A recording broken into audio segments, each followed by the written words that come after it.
Hola a todos, ¿cómo están? Espero que se encuentren bien. Hoy quiero hacer con ustedes un pequeño repaso acerca de lo que ya veníamos dando.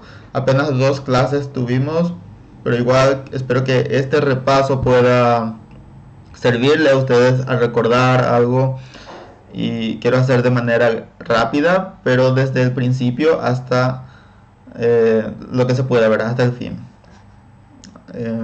Quiero mostrarle una pantalla. Ustedes conocen esta pantalla, ¿verdad?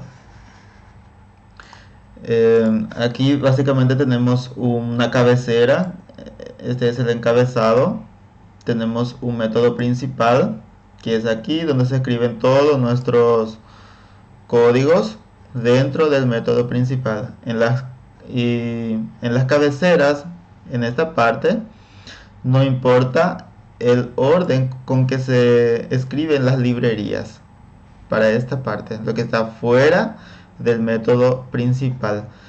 Y todo lo que está dentro del método principal ya son nuestros códigos. Aquí sí importa el orden con que ustedes escriban el código. Finalmente, al fin se coloca la palabra return 0. Esto significa que al compilador le está avisando que el programa no tuvo un error de sintaxis dentro de los códigos. ¿Qué son errores de sintaxis? Son errores de escrituras. Por ejemplo, si escribimos mal algo o si ocurrió algún error de cálculo, por ejemplo, división por cero, son errores también que les va avisando, ¿verdad? Entonces, si es que se ejecutó todito nuestro código y llegó hasta aquí, y significa que todo está bien y el resultado, el retorno de nuestro programa es 0. Entonces el compilador sabe que todo está bien. De lo contrario, si se queda por el camino, encuentra algún error, no llega hasta esta parte. Entonces el compilador ahí ya sabe también que no retornó 0. Esto a veces, si no escribimos, si dejamos esto en blanco, el compilador agrega automáticamente eh, este comando. Porque él sí o sí debe tener algún retorno. Por eso igual no funciona cuando esto dejamos de escribir. Pero es una buena práctica escribir siempre el return 0. Bien, quiero mirar con ustedes una presentación y necesito que vayan anotando todas las partes que tienen duda. A ver.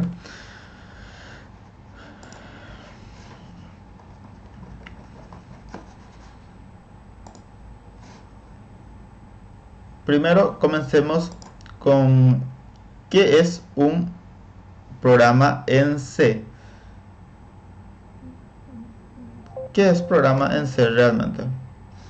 Son conjunto de instrucciones que un compilador debe traducir a un lenguaje máquina.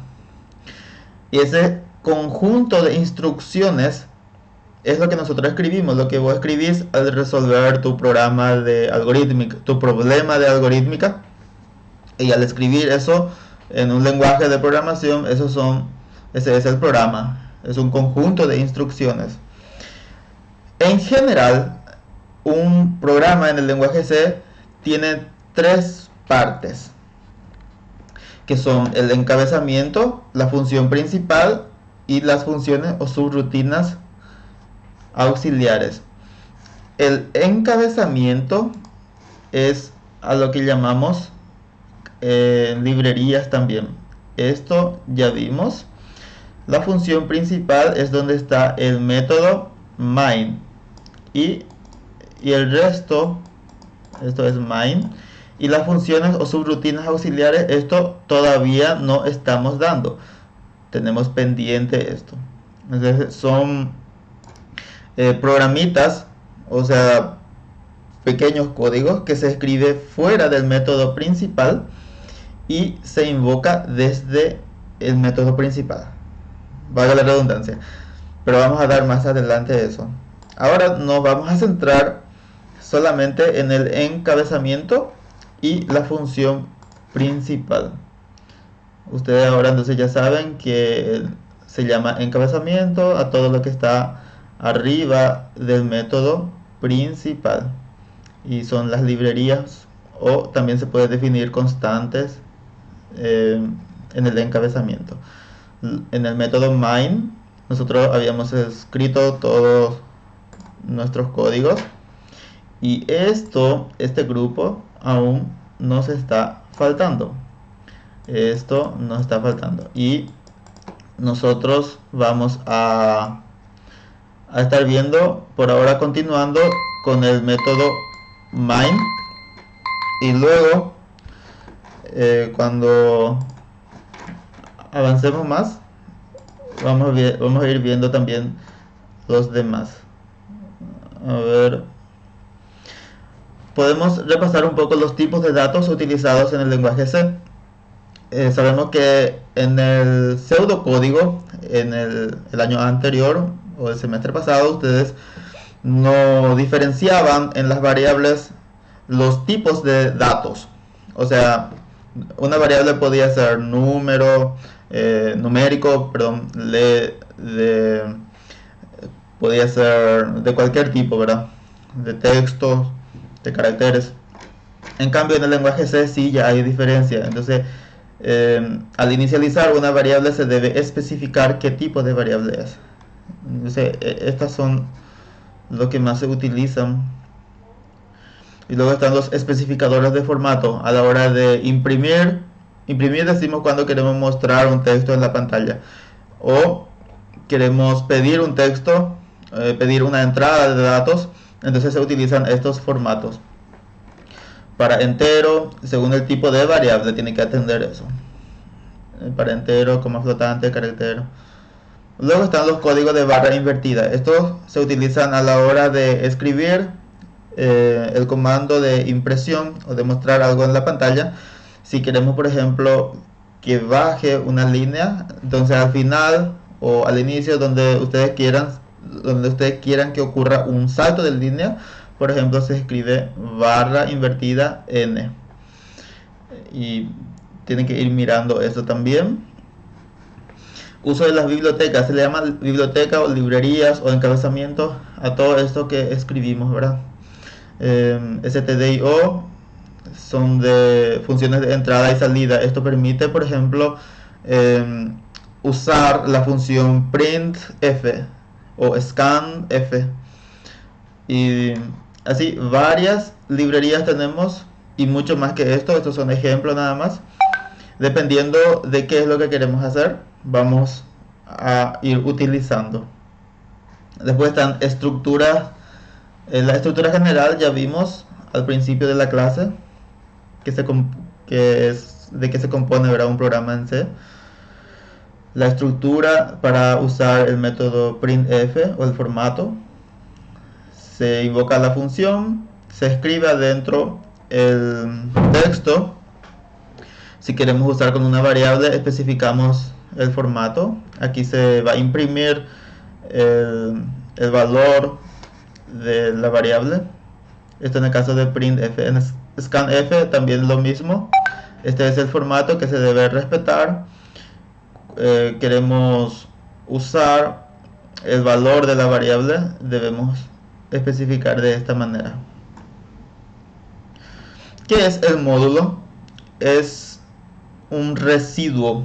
En lenguaje C o en pseudocódigo también se usa mucho lo que es módulo, ya sea para comparar que un número sea par o impar.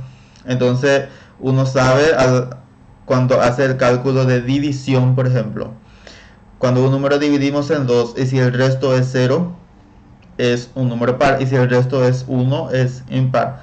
Un ejemplo nada más, pero en varios casos se puede utilizar o aplicar el módulo, y es el resultado de dividir un número con otro, pero se usa el residuo, el resto de la división. En este caso, un ejemplo, aquí está declarando una variable de tipo entero, luego dentro de esa variable está cargando, estos son valores de asignación, está cargando dentro de la variable el resto de esta división, ¿sí?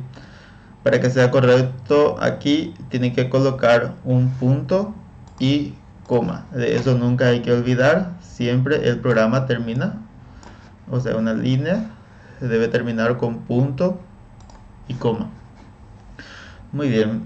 La estructura general de if, else, que son sí y si no. Sabemos que cuando invocamos un condicional o un ciclo en un lenguaje o en un pseudocódigo, tiene que comparar con algo, y cuando compara tiene que dar un valor booleano. ¿Qué significa eso? Solamente valor verdadero o falso. En este caso está comparando si el número es mayor o igual a 0. Entonces él va a retornar solamente o falso o verdadero. Si es que acá retorna falso, entonces no va a hacer esto que está abajo. Y si retorna verdadero, sí va a hacer. En el caso de que sea falso, pasa automáticamente al siguiente, a la siguiente instrucción. Aquí va pregunta. En el caso de aquí resulte ser falso, entonces pasa directamente al siguiente. En el caso de que aquí sea verdadero, entonces directamente hace esto y esto ya no hace. Así de sencillo. O el uno o el otro nomás. Eso en el caso de usar sí y si no. Ahora miremos un poco la estructura del método switch. Esto todavía no llegamos a aplicar, pero igual sería bueno mostrarles también el método switch. Utilizamos cuando tenemos varias opciones y el usuario tiene que ingresar uno. Tenemos una sola variable y en este caso es una variable numérico. Entonces el usuario debe escribir una opción que sea 1, 2 o 3. Si el usuario escribe 1, entonces va a hacer esto que está acá. De esta manera ustedes van especificando todos los casos posibles que el usuario pueda escribir o todas las opciones que ustedes le dan al usuario. Esto podemos ver más adelante con ejemplos también. Estructura general del for. El for es un ciclo también, pero ustedes usaron para, creo, en pseudocódigo. Entonces la estructura del for es que tiene tres partes. En la primera parte especifica el valor del contador, en la primera parte. En la segunda parte, hasta dónde va a llegar ese contador. En la tercera parte, cómo va a aumentar ese contador. Si de a 1, entonces i más más. Y si es de 2 en 2, pueden escribir i es igual a i más 2. Y así, ¿verdad? De cómo va a ir aumentando y hasta dónde va a llegar. Muy bien. Ahora vamos a mirar otra cosa que se usa también en lenguaje C. Está el do while. Este do while es parecido al while. O sea, el ciclo mientras.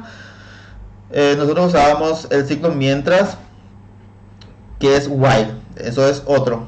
Y este sería hacer mientras ocurra algo. La diferencia está en que usar do while primero hace una acción. La primera vez ejecuta sin preguntar. Y para las siguientes, ahí ya va a depender del valor que dé aquí. Si es verdadero, va a seguir haciendo el proceso que está acá. Y si es falso, entonces va a parar. Entonces también en algunos casos necesitamos usar eso, que haga la primera vez algo y luego para los siguientes que vaya preguntando. También vamos a mirar las equivalencias algebraicas. Son formas de, podemos decir, una forma abreviada, una forma corta de escribir estas expresiones. i más equivale a i es igual a i más 1. Y así, ¿verdad? Tiene que ir mirando esto. Expresiones aritméticas, los símbolos utilizados para aritmética. Y luego, estructura general del while. Esto, como habíamos mencionado, es un ciclo que pregunta algo, o sea que pregunta la condición, aquí se agrega. Si es verdadero, entonces va haciendo. Tienen que tener un fin, sí o sí. Esto, si no tiene un criterio de parada, va a entrar en un ciclo infinito y nunca, o sea, se va a colgar el sistema, nunca va a terminar. Por eso, en este caso, el criterio de parada es que el número tiene que ser menor a 1 para que pueda parar. Estamos mirando, mientras que el número sea mayor o igual a 0, entonces va a continuar. Y en el proceso él está haciendo que el número reste cada vez, va restando. Entonces cuando el número sea menor a 0, ahí va a parar. Algo repetitivo, son procesos repetitivos. Muy bien, y son estos lo que quería mirar con ustedes. Espero que les ayude a recordar, a comprender algo, a imaginarse. Y si tiene alguna duda me puede escribir, con gusto les voy a responder. Y nos vemos. Hasta luego.